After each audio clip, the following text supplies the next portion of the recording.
Hi, welcome to the Pioneer.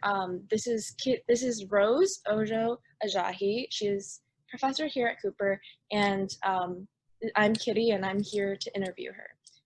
Hi, Rose. Would you like to introduce yourself? Say anything to start us off? Sure. My name is Rose Ojo-Ajayi. I am currently the postdoctoral, I occupy the postdoctoral position in art history. My research is in arts of the African diaspora. I specifically look at photographic art, but I'm open to, I've also written about arts of different mediums as well. I taught the introductory art history course the past fall. The first question I have for you is that, so it's known that you've had an extensive time researching and studying arts in relations to African and Black studies. Can you can you tell us what your experience was like getting your BFA or MA or PhD? Were they different? Were they similar? What was the experience like?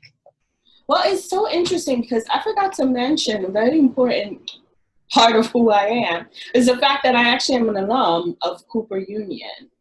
And I graduated many years ago. I'll just say in 2000.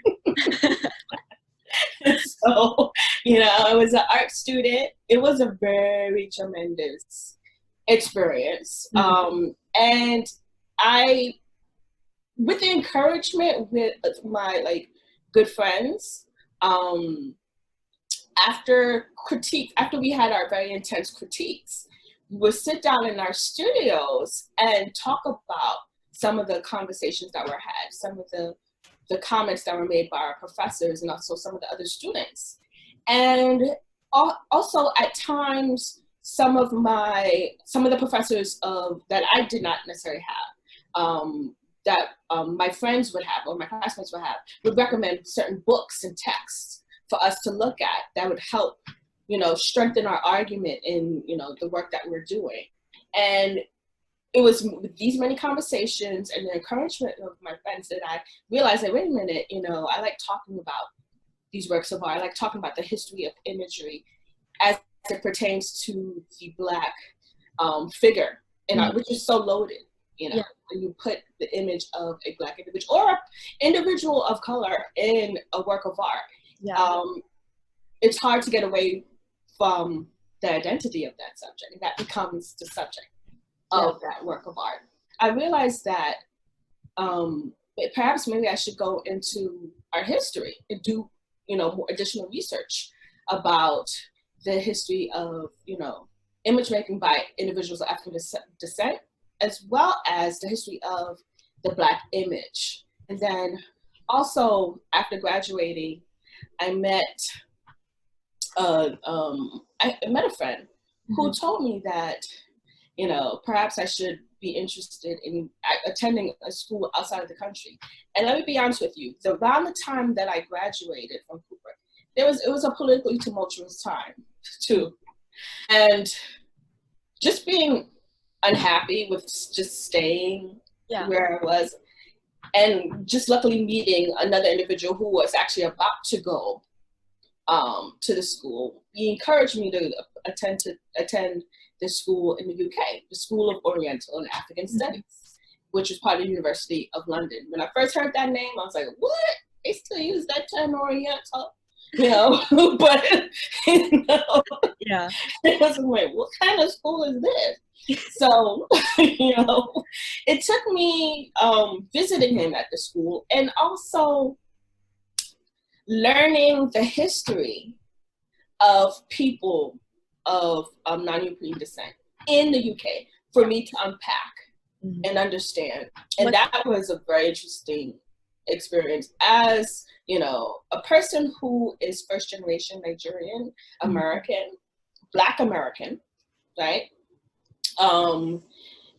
And being perceived as, here in the United States, I was perceived as Nigerian American. Yeah. There in the UK, I was perceived as American. Right? Yeah. But it's interesting, in London, they had some idea of the history of Black people in this country. So definitely I would get comments like, oh, aren't you glad you're in the UK and not in America? You know, with all that's going on, aren't you glad you're here and not there? So, you know, I decided after completing my master's in Arts of the African Diaspora, I decided to pursue further study in obtaining my doctorate. Yeah. And so, no regrets, right? In terms of, you know, having time allotted to do research. Yeah. So, yeah, very, very different experiences. And one, you know, major experience is location and also unpacking the ideas that I had, the preset ideas I had about each location, even in, you know, New York. As a student at Cooper, you know, I had to, you know, I learned a lot about New York City as an adult, you know, and lower New York City, the history of lower New York City and how that was changing at that time, you know, as neighborhoods, especially in the Lower East Side, were getting gentrified and everything. So, yeah. Location must have been a huge part in everything. And yeah, so it became my thesis topic, migration, you know, because it plays a huge role in the shaping of contemporary Black identities, you know, and it takes, I would also argue that it takes a huge role, or it places a huge role in contemporary American identities, plural.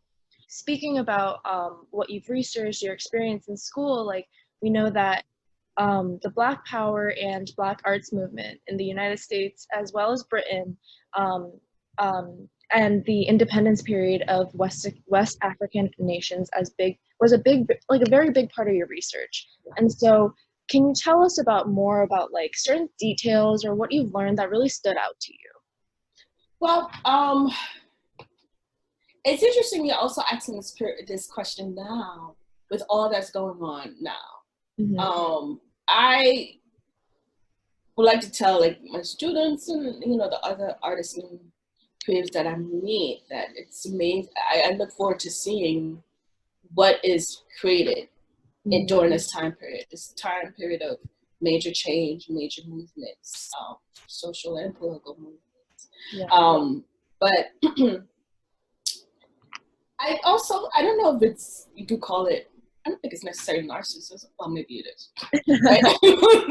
Narcissism, you know, like, because for one, like, these movements have a huge role in shaping me, like physically, and then also how I began to understand the works of art that I would see that were created, the works of art and also the music, because I'm also very much influenced by music too. That was created during those time periods. Like, for example, the independence period in different parts of Africa, particularly like West Africa. It was after shortly after the Nigeria was gained independence that my parents arrived in the United States. And there was a lot of perceptions of, sometimes misperceptions, but perceptions of hope. Yeah. Nigerian hope also for being part of this diaspora, being part of contributing and, you know, coming to the United States and going back home, you know, to contribute to the development of the country. So, you know, I guess I was always curious about how things started, how things developed, you know, and it is the Black arts movement that actually bore some influence on the Black artist movement in the UK, which I learned about when I did research there. Started by students such as yourself, right? Students who had graduated, some who were still in college, but most who had graduated from college and were very, you know, wanted to change the fact that there was a lack of representation of themselves in the museum, in galleries. Galleries weren't showing works of art by artists of African and South Asian descent in the UK. So they wanted to make changes, and they also made works of art reflecting their experiences growing up in the UK. So you would say that like the diasporic, like the African diasporic identities just um, were very affected, especially in this movement. Yes. Yeah. I mean, and I also learned that, it's a continuing process in terms of the assertion of these different identities that make a collective Black identity or Black diasporic identity. So my next question for you is, so like you mentioned about like the diaspora and so how do you think that specifically affects Black identities today?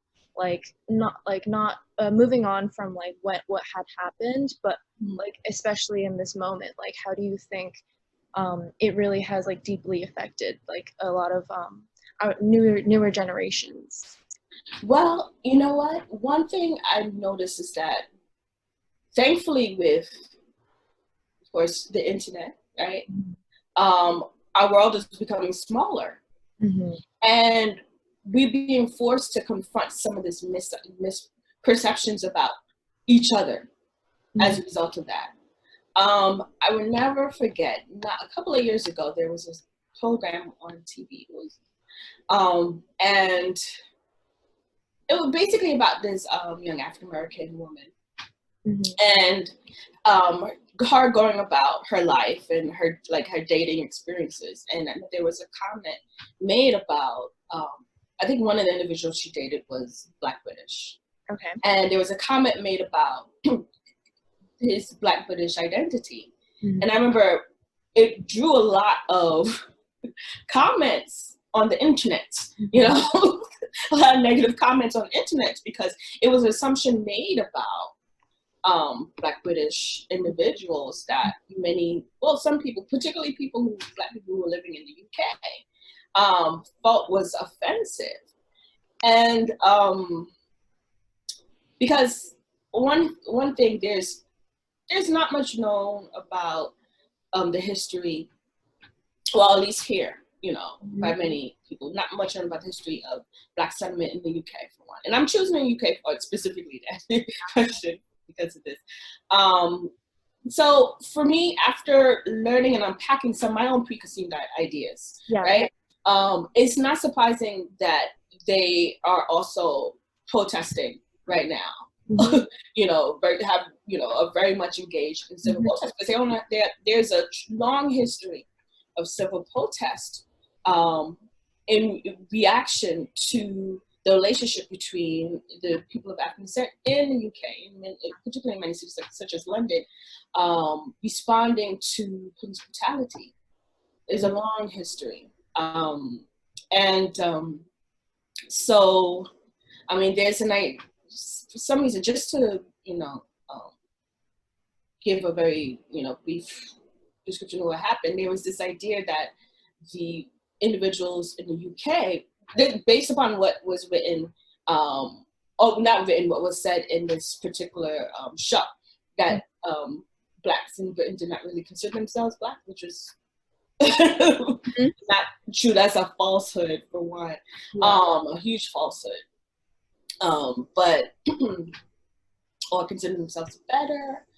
So, with John Boyega, really, I don't know if you're familiar with John Boyega. He's an actor in Star Wars, one of the Star Wars movies, and he was recently, brought to attention because he made a very emotional comment about, the importance of civil protest, in the UK, and the importance of actually unifying with what's going on in the US. Yeah. With African American, but it's just in the US too. So, I hope I answered your question because I went off on a tangent, but yeah. There's a link between everyone now. There's a link. Besides the historical link, there's a linked and shared experiences, continued shared experiences, both good and bad. I could talk about how also African American culture, in terms of music, and also influencing Black British culture as well. So, I'm sorry. So like I have a the next question I have for you actually is more so highlighting your you as an educator because you've done all these research, you've been to schools, so many different schools, you've gotten your doctorate, and me being even like a student of yours, like you, I know that you are mainly teaching African identities and African identities and Black identities relating to art. And so I know that you're teaching at Cooper, but also you've taught at other schools like Pratt Institute and Borough of Manhattan Community College. So I would just want to ask, like, what classes are you planning on teaching the upcoming semester, or something that like kind of let the students know like what's going to be happening? Well, this fall, two major things are happening. One, I'm teaching a contemporary arts of the African diaspora class. Now, in the fall of 2019, I taught a contemporary photography based in the U.S. and the UK. But in the fall of this year, I'm teaching contemporary African diasporic art. So I'm not just looking at photography. I'm looking at other, sculpture, painting. So, and I'm also looking at net art as well too. So, but I'm looking at the creation of, or the works of art by artists of African descent, also in relationship to protest movements too, or civil and social movements that have been occurring as well. That's amazing. So yeah, it's very timely, so I look forward to that. Now, the second thing that I'm doing is that I'm actually currently working on a presentation that I'm going to do. It's part of what I'm required to do as a postdoc in my postdoctoral position, is also to do a presentation on my current research. So I'm doing a presentation on the works of photographic works of contemporary artists based in the U.S. and Africa and the Caribbean, who are looking at this idea. It was very much inspired by this idea of sanctuary and interiority, and how that is represented in their photographic works through formal means, how they situate their portraits of their loved ones, and also how they show their relationship to their, the fluctuations in their identities as a result of not forced, but voluntary movements. So yeah, that's what That sounds like amazing. Yeah. I can't wait to see your presentation, and also your class sounds extremely amazing and cool and fun. That yeah. All right, many people have many students and other people have known you as being like a very good, great professor. You are very good at speaking, you're good at teaching and giving us different perspectives, but you've also worked commercially. You've worked as like a curator, and so can you tell us about sort of your experience in that and how that's different from being an educator? You know what's so interesting? And I have to thank you so much for your beautiful compliments, because it humbles me, and also I believe also I'm a teacher at heart, very closely associated with being an artist, and a scholar. I'm a teacher at heart,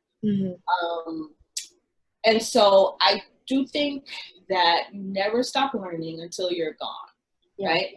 So I'm constantly trying to figure out more effective ways and experimenting with effective ways with trying to convey these ideas behind the creation of works of art that are the focus of study in the classes that I teach. And also the fact that I also always want my students to understand that history is also a construct as well.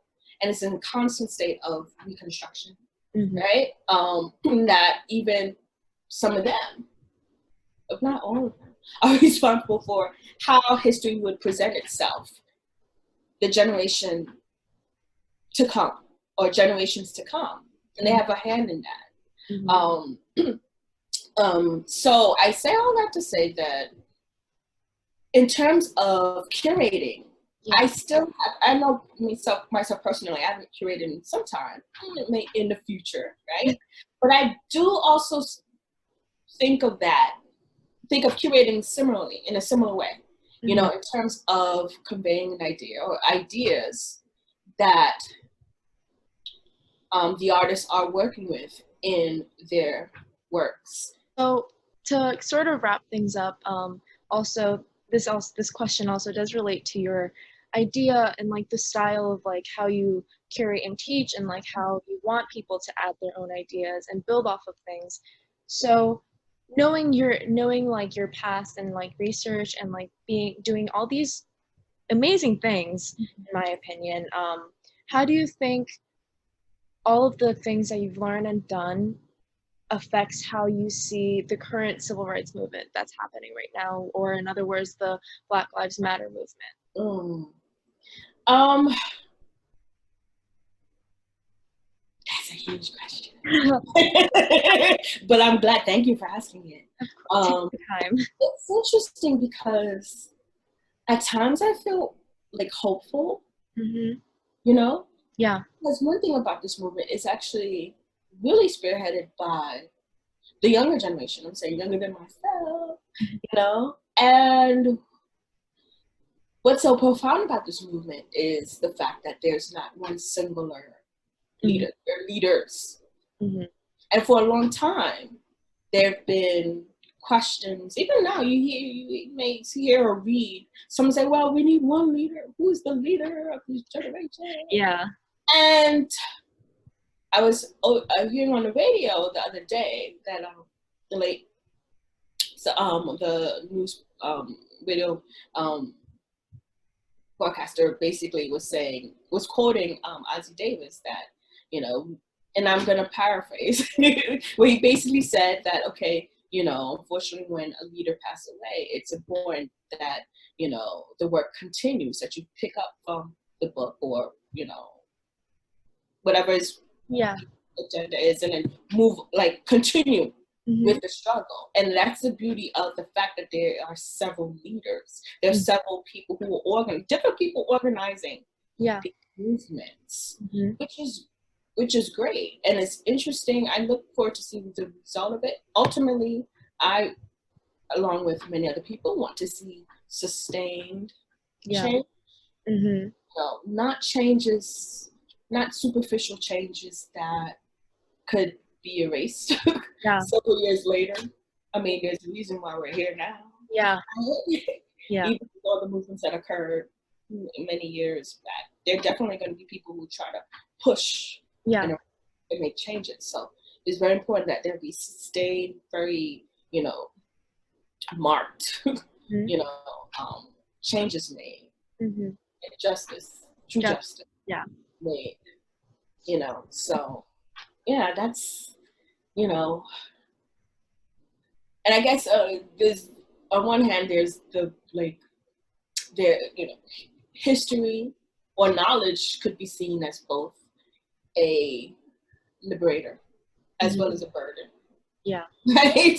You know, because on one hand you could be like, yeah, you know, this looks, you know, I understand when this happened, or A, B, and C happened, you know, this is the result of it. But then you could be like, oh shoot, but then this happened, to fight to erase what happened, you know, as a, you know, a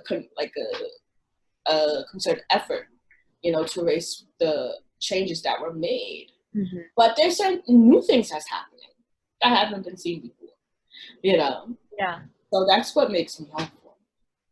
I'm glad to hear that. You're like, because, you know, I feel like you're what you say is right. You know, like the newer generation is sort of spearheading this and taking a lot of action in this, because we've had resources and educators like you help us in a lot of these situations. So I just want to thank you so much for letting me interview you. And thank you. I feel honored. I feel honored. No, please. But yeah, thank you for Thank you all for watching this, tuning into this interview with me and Rose, Ojo-Ajayi. Thank you. Yes, okay, goodbye. Bye. Okay, how do I stop recording?